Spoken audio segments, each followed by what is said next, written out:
बिहार विधानसभा में मुख्यमंत्री नीतीश कुमार की मौजूदगी में आरएलएम विधायक माधव आनंद ने शराबबंदी की समीक्षा की मांग की, जिसके बाद राजनीतिक बयानबाजियों का नया दौर शुरू हो गया। सवाल है कि क्या शराबबंदी की समीक्षा जरूरी है?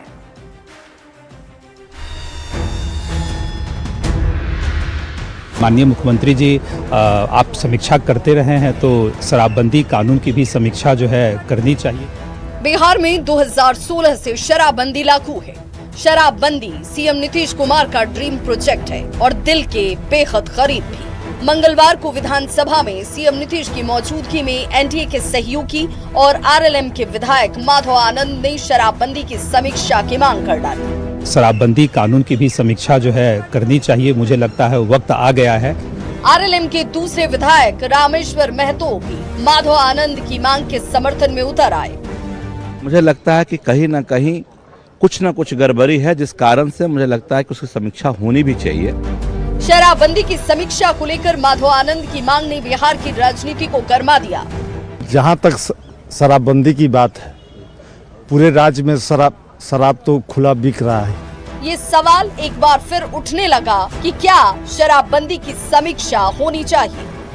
वैसे माधव आनंद की मांग के बहाने विपक्षी दलों ने सरकार पर निशाना साधना और शराबबंदी को फेल बताना शुरू कर दिया। निश्चित तौर पे लगातार बिहार में शराबबंदी के नाम पर मजाक है, जबकि बीजेपी और जेडीयू नेताओं का कहना है कि बेहतरी के लिए समय समय पर योजनाओं की समीक्षा होती रही है। जरूरत पड़ी तो आगे भी शराबबंदी की समीक्षा हो सकती है, लेकिन ये स्पष्ट है कि बिहार में शराबबंदी लागू है और आगे भी लागू ही रहेगी। शराबबंदी कानून पूरे सदन की सहमति से, सभी दलों की सहमति से बना था, लागू है और लागू रहेगा। नीतीश कुमार ने महिलाओं की मांग पर बिहार में शराबबंदी को लागू किया था। शराबबंदी को लेकर सरकार हर जतन किए हुए है, लेकिन ये भी सच है कि बिहार में अवैध शराब का धंधा जारी है और समय समय पर शराब की खेप पकड़ी भी जा रही है, जिसे लेकर पक्ष और विपक्ष के नेता समीक्षा की मांग उठाते रहे हैं। न्यूज़ 18 के लिए पटना से आनंद अमृतराज के साथ ब्यूरो रिपोर्ट। आरजेडी नेता और बिहार विधानसभा में नेता प्रतिपक्ष तेजस्वी यादव ने नीतीश सरकार पर निशाना साधा और कहा कि बिहार में कठपुतली सरकार चल रही है। तानाशाह और भ्रष्ट अधिकारियों का भ्रष्टाचार चरम पर है। तेजस्वी के इस बयान ने बिहार के राजनीतिक माहौल को गर्मा दिया है।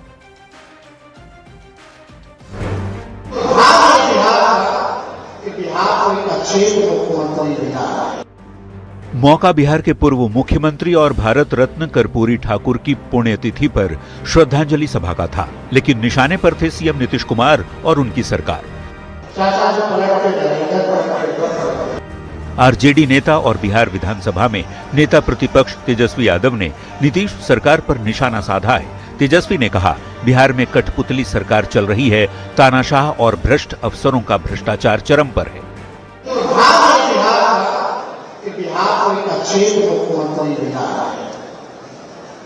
एक कठपुतली मुख्यमंत्री हो जा रहा है। जहां बिहार सरकार ने जनप्रतिनिधियों के लिए सुविधा दी है, वहां चंद भ्रष्टाचार अधिकारी बिहार। तेजस्वी के बयान ने बिहार के राजनीतिक माहौल को गर्मा दिया।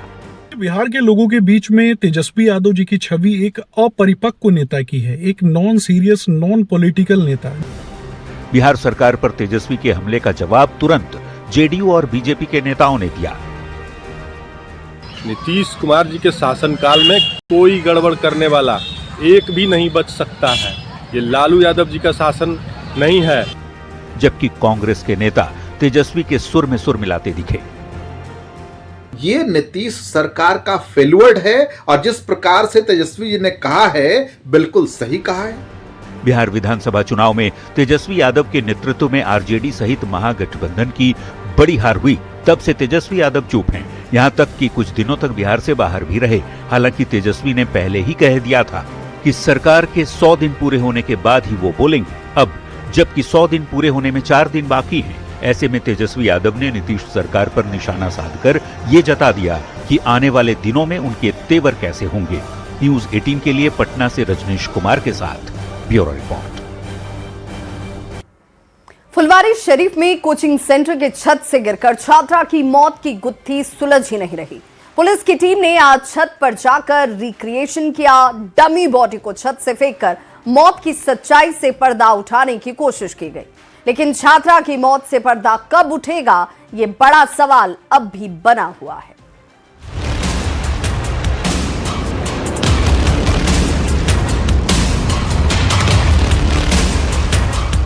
ये तस्वीर है फुलवारी शरीफ के कोचिंग सेंटर की छत की, जहां से 12वीं की छात्रा की गिरकर मौत हुई थी। पुलिस अब तक छात्रा की मौत की गुत्थी सुलझा नहीं पाई है।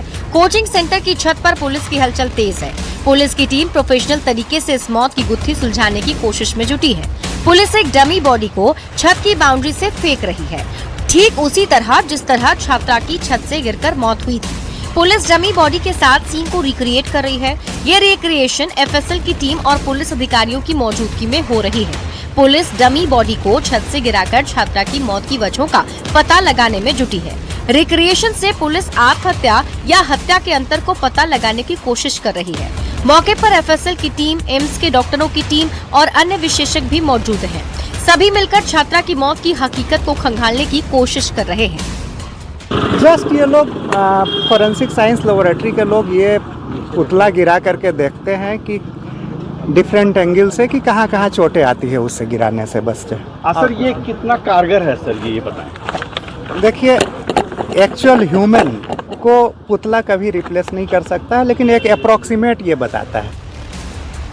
रिक्रिएशन के जरिए पुलिस ये पता लगाने की कोशिश कर रही है कि यह हादसा था या आत्महत्या या फिर किसी और की साजिश का हिस्सा।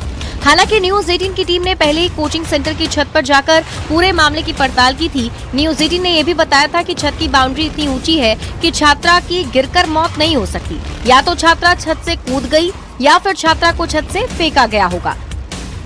यहाँ पर जो है जगह है वो काफी ऊंचा है। यहाँ से या तो छात्रा खुद से यहाँ अगर चढ़ जाए और जंप करे तब संभव हो सकता है, और दूसरी कोई फेंके तभी संभव हो सकता है।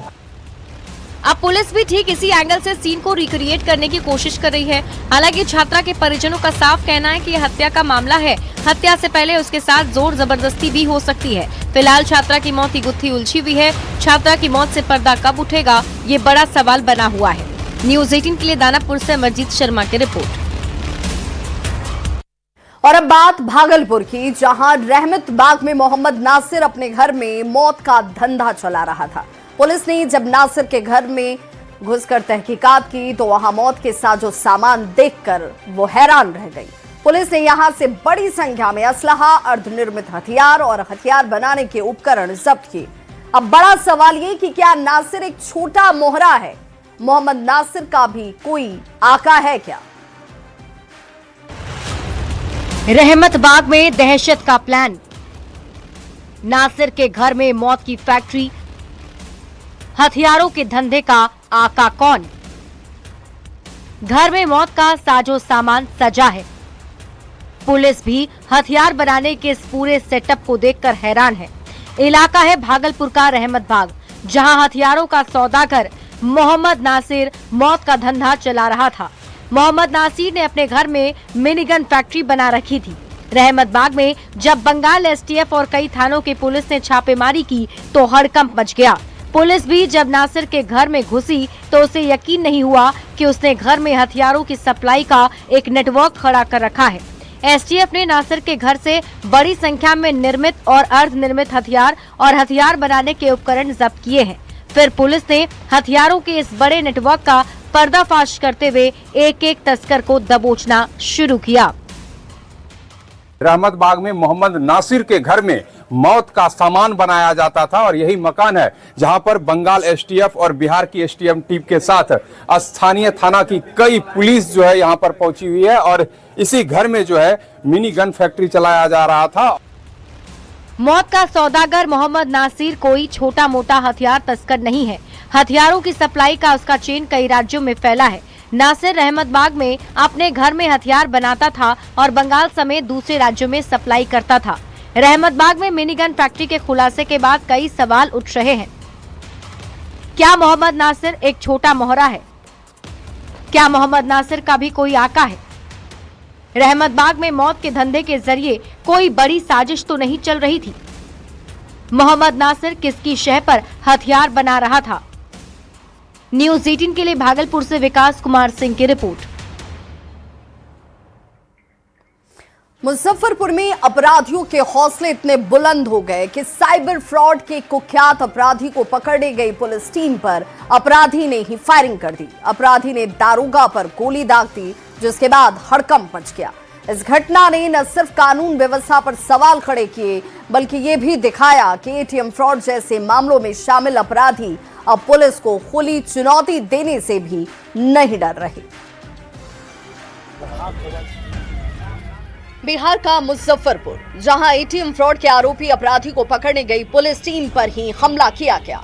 घटना बेला थाना क्षेत्र की है, जहां पुलिस साइबर फ्रॉड के आरोपी पप्पू सहनी को गिरफ्तार करने पहुंची थी। पुलिस को देखते ही अपराधी ने फायरिंग कर दी, जिसमें बेला थाना के एएसआई विकास कुमार को गोली लग गई। गोली चलने से इलाके में अफरा तफरी मच गई। हालांकि पुलिस ने तुरंत मोर्चा संभाला। जवाबी कार्रवाई पुलिस की तरफ से की गई है, जिसमें अपराधी को भी जो है पुलिस के द्वारा गोली मारी गई है, उसका भी इलाज चल रहा है। पुलिस ने जवाबी कार्रवाई करते हुए अपराधी पप्पू सहनी को भी गोली मारी। इस मुठभेड़ में पुलिसकर्मी और अपराधी दोनों घायल हुए। वहीं घायल एएसआई विकास कुमार को तुरंत निजी अस्पताल में भर्ती कराया गया, जहां उनका इलाज जारी है। इस पूरी घटना ने पुलिस के सामने एक बड़ी चुनौती खड़ी कर दी। साइबर और एटीएम फ्रॉड जैसे अपराधों में शामिल नेटवर्क कितना संगठित और खतरनाक हो चुका है।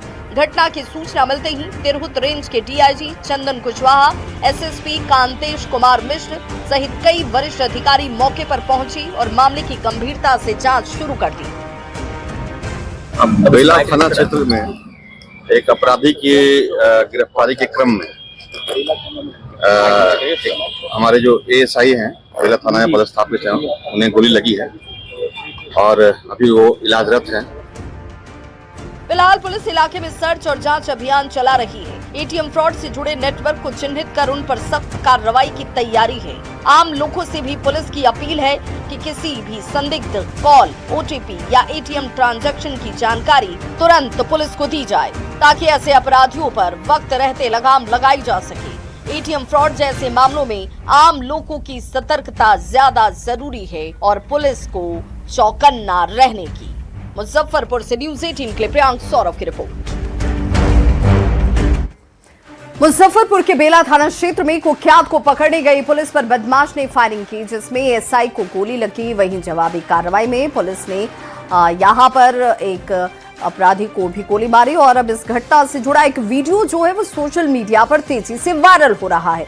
वायरल वीडियो में साफ तौर पर दिख रहा है कि कुख्यात पप्पू सहनी, जिसके खिलाफ लगभग 1 दर्जन गंभीर मामले दर्ज हैं, जब सादे लिबास में पुलिस उसे पकड़ने पहुंची तो वो बीच सड़क पर पुलिस से ही भिड़ जाता है।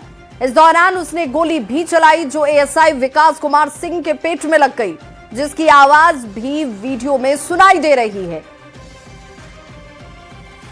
स्थिति देख स्थानीय लोगों ने भी अपराधी को पकड़ा और फिर उसे बेला थाने ले जाया गया। इस दौरान थाने से अपराधी पप्पू सहनी भागने की कोशिश करने लगा, जिसके बाद पुलिस ने उसके पैर में गोली मारी। और जरा ये तस्वीर देखिए, ये वो वीडियो है जिसमें पप्पू सहनी, जो कि मोस्ट वांटेड अपराधी बताया जा रहा है, कई मामलों में इसकी तलाश चल रही थी, ये खुलेआम पुलिस से भिड़ता हुआ नजर आता है। और देखिए, जैसे ही इस शख्स को पकड़ने की कोशिश की गई, इसने रिवॉल्वर से एएसआई पर ही बंदूक तान दी। और देखिए, गुत्थम गुत्थी का ये वीडियो इस वक्त आपके टीवी स्क्रीन पर भी, और कैसे एएसआई को गोली मारकर ये शख्स हालांकि भागने की फिराक में था, लेकिन स्थानीय लोग और पुलिस की टीम ने यहां पर इस शख्स को पकड़ा और तब थाने लेकर पहुंची, लेकिन ये शख्स तब भी बाज नहीं आया। थाने से भी ये शख्स भागने की कोशिश करता है, जिसके बाद पुलिस ने उसके पैर में गोली दागी। लगातार घटनाएं कर रहा है, 3 घटनाओं में वो संदिग्ध पाया गया था, तो सीसीटीवी फुटेज के आधार पर उसकी पहचान हुई थी। तो जब टीम रेड करने गई तो फिर उसी में उसमें घटना किस जगह हुई है, इसको बेला थाना तरफ घटना हुई है। लोकेशन मिल गया। लोकेशन आप लोगों को अपडेट कर दिया जाएगा, क्योंकि पूरी टीम अभी लगी हुई है और उनके पूरे जो बाकी गिरोह है उसकी पहचान की जा रही है और हमारी 3 अलग अलग टीमें बनाई गई है और डीएसपी रैंक के अफसर्स को देख रहे हैं और इनके जो पूरे गिरोह को हम लोग पकड़ने का प्रयास कर रहे हैं। शाम तक आपको फिर से अपडेट किया जाएगा। सर, अपराधी की पहचान जो अभी जो घायल हुआ है पुलिस गोली से, वो पप्पू सहनी नामक अपराधी कांटी का रहने वाला है। एक ही अपराधी घायल है अभी, एक ही अपराधी। और पटना से इस वक्त बड़ी खबर आ रही है। टीआरई 4 से जुड़ी हुई सबसे बड़ी खबर, बीपीएससी ने परीक्षा से लेकर रिजल्ट की तारीख का ऐलान कर दिया है। आयोग ने कैलेंडर में टीआरई 4 को अब शामिल कर लिया है और तारीख सामने 22 सितंबर से 27 सितंबर तक परीक्षा संभावित है। नवंबर 2026 में रिजल्ट जारी कर दिया जाएगा। कुल 46,595 पदों पर वैकेंसी जो है वो निकाली जाएगी। इसे लेकर सरकार ने पहले ही जानकारी रख दी थी सामने शिक्षा विभाग की तरफ से। इसे लेकर सूचना प्रकाशित की गई और मार्च के पहले सप्ताह में टीआरई 4 का विज्ञापन जो है वो जारी हो सकता है। संवाददाता रजनीश हमारे साथ इस वक्त इस बड़ी खबर पर जुड़ गए हैं पटना से। रजनीश, अब तारीख एक तरीके से जिस कैलेंडर की बात कही जा रही थी वो कैलेंडर भी अब जारी हो गया। बिल्कुल, देखिए कैलेंडर का ही टेंशन था क्योंकि 2026 का जो कैलेंडर जारी बीपीएससी ने किया था उसमें टीआरई 4 का जिक्र था ही नहीं। इस पर लगातार हंगामा हुआ और उसके बाद अब रोस्टर जैसे ही क्लियरेंस हुआ, रोस्टर बीपीएससी को मिल गया 46,595 पद का। उसके बाद बीपीएससी ने भी अब कैलेंडर में सुधार किया है और री कैलेंडर जारी किया गया है। उसमें अब 22 से लेकर 27 सितंबर को एग्जाम की तारीख जो है दी गई है। इसके अलावा नवंबर में रिजल्ट भी जारी किया जाएगा।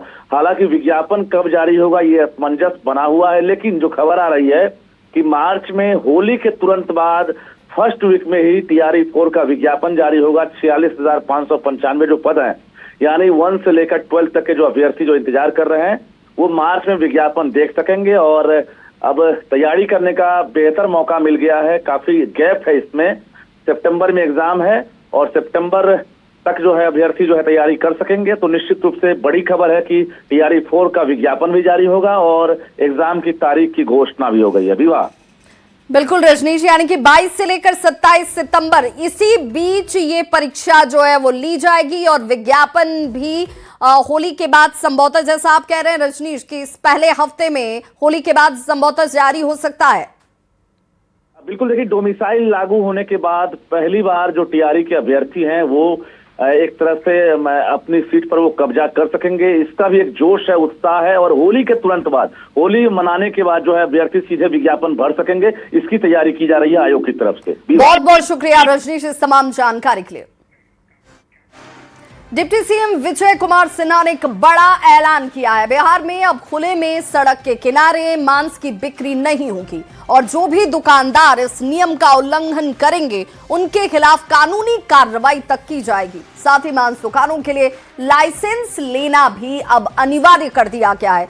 सरकार ने इसके लिए नोटिफिकेशंस जारी कर दिए हैं। विधान परिषद में डिप्टी सीएम ने ये बड़ा ऐलान किया। उन्होंने कहा कि पिछले दिनों दरभंगा दौरे के वक्त कुछ लोगों ने उनसे इसकी मांग की थी, जिसके बाद दरभंगा जिला प्रशासन को इस तरफ दिशा निर्देश दिए गए और उसका असर भी दिखा, जिसके बाद अब पूरे बिहार में खुले में मांस की बिक्री पर पूरी तरह से रोक लगाई जाएगी ताकि वहां से गुजरने वाले लोगों को किसी तरह की कोई परेशानी ना हो और ना ही जनभावना आहत हो।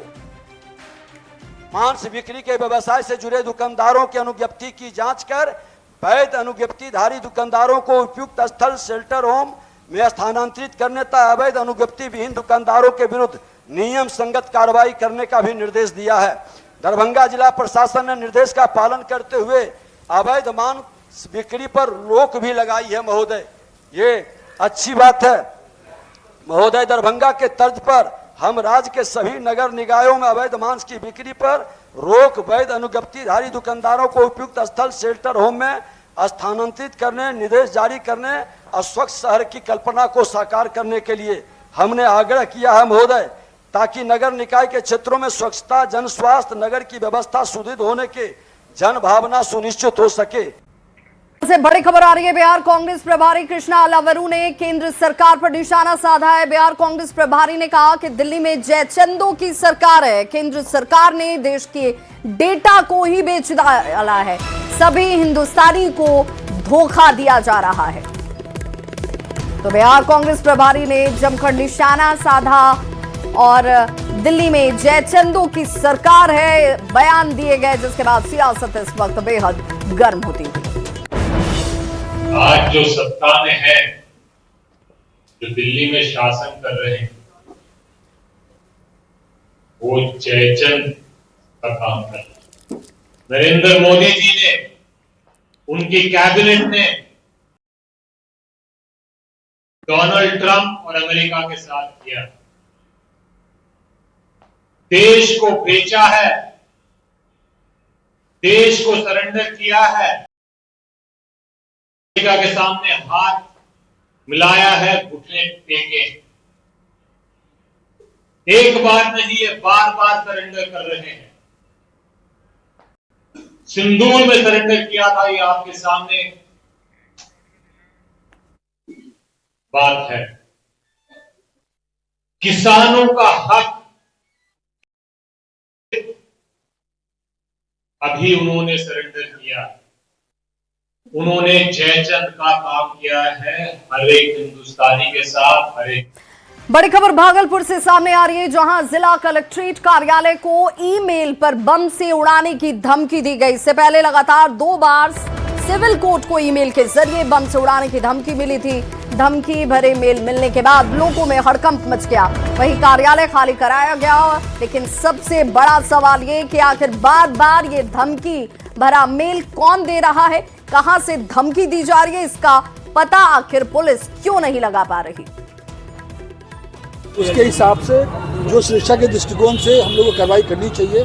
जो हमारी लोकल टीम है वो काम कर रही है। इस एरिया को सैनिटाइज किया जा रहा है ताकि लोग सुरक्षित रहें, और जो भी प्रोटोकॉल है और जो भी अपेक्षित कार्रवाई है हम लोग कर रहे हैं, और जो भी कुछ इसमें अपडेट होगा और ये पुलिस अधीक्षक महोदय के द्वारा आप लोग को क्या लगता है सर? 2 बार सिविल कोर्ट, इसके बाद तीसरी बार जो भी संबंध में विस्तृत जानकारी जब हमारा कार्रवाई संपन्न हो जाएगा, वरीय पुलिस अधीक्षक महोदय के द्वारा आप लोग का फिलहाल मतलब समारण डालने में बम रखा गया है। तो हम लोग ने जो सुरक्षा प्रोटोकॉल का पालन करते हुए इसमें जो समारण डालने का अच्छे से जो भी मतलब कि जांच करवाया, और इसमें डॉग स्क्वाड की टीम और जो बम डिस्पोजल की टीम से मतलब कि अच्छे से जांच करा लिया गया है। और इसमें यही सामने आया है कि ये एक मतलब फेक कॉल था, बेसिकली मतलब कि हुआक्स ईमेल था। पटना सिटी के अगमकुआं से अवैध कब्जे का एक मामला सामने आया। छोटी पहाड़ी बांग्ला इलाके में मठ की जमीन पर अवैध कब्जे की बात कही गई, जिसके विरोध में स्थानीय लोगों ने सड़क पर उतरकर जमकर हंगामा किया। लोगों ने भूमाफिया पर शिवालय मठ की जमीन पर अवैध कब्जा करने का आरोप लगाया। साथ ही विरोध करने पर फर्जी केस में फंसाने की धमकी देने की भी बात कही।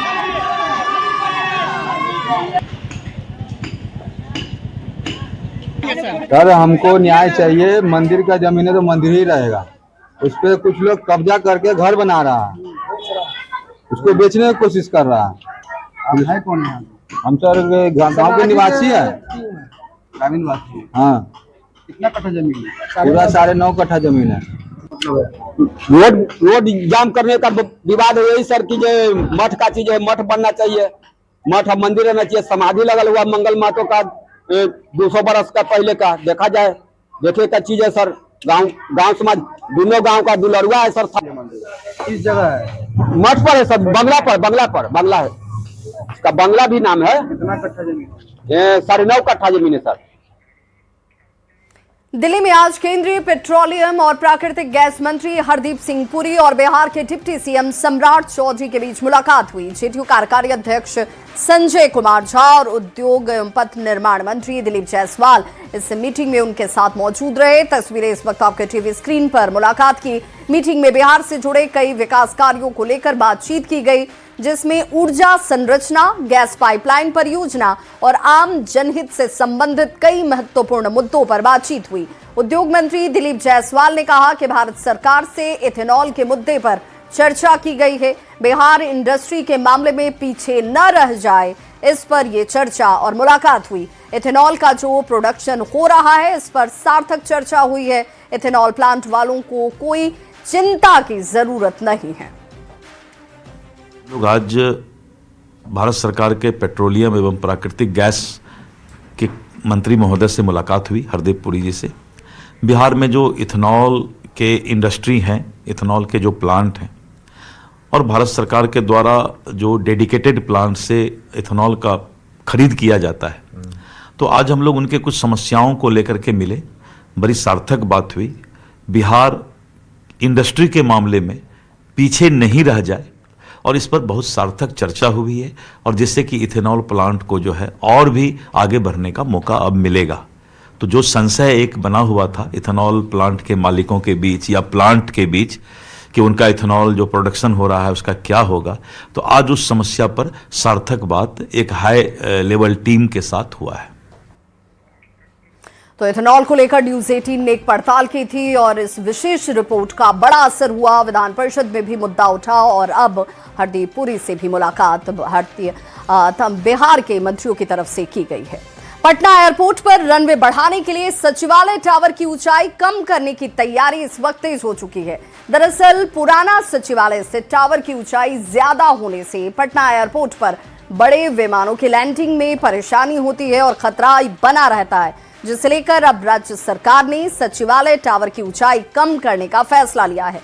एयरपोर्ट अथॉरिटी की माने तो टावर की ऊंचाई फिलहाल 49.5 मीटर है, जिसे घटाकर 32 मीटर किया जाएगा। इसके लिए सचिवालय को प्रस्ताव भेज दिया गया है। वहीं रनवे बढ़ाने के लिए पटना जू से जमीन लेने के लिए केंद्र को भी पत्र लिखा गया है। टावर की ऊंचाई अधिक होने से पटना एयरपोर्ट पर बड़े विमानों की लैंडिंग में परेशानी हो रही है। ऐसे में राज्य सरकार ने फैसला लिया है कि अब सचिवालय के टावर की ऊंचाई कम की जाएगी। बताते चलूं कि पटना जिला प्रशासन और एयरपोर्ट अथॉरिटी ने ज्वाइंट प्रस्ताव मंत्रिमंडल सचिवालय को भेज दिया है। अधिकारियों के मुताबिक सचिवालय स्थित टावर की ऊंचाई एयरपोर्ट के तय मानक से काफी अधिक है। इस कारण 134 मीटर रनवे का उपयोग नहीं हो पा रहा है। बड़े विमानों की लैंडिंग में परेशानी हो रही है। इसको दूर करने के लिए टावर की ऊंचाई 17.5 मीटर घटानी होगी। इस पर सहमति बन गई है, लेकिन अभी तक पटना जू की जमीन के पूर्वी और दक्षिणी हिस्से के लेने के प्रस्ताव पर सहमति नहीं बन सकी है। यह प्रस्ताव केंद्र सरकार को भी भेज दिया गया है। बताते चलूं कि 3 डिग्री से अधिक पर लैंडिंग जो है खतरनाक माना जाता है।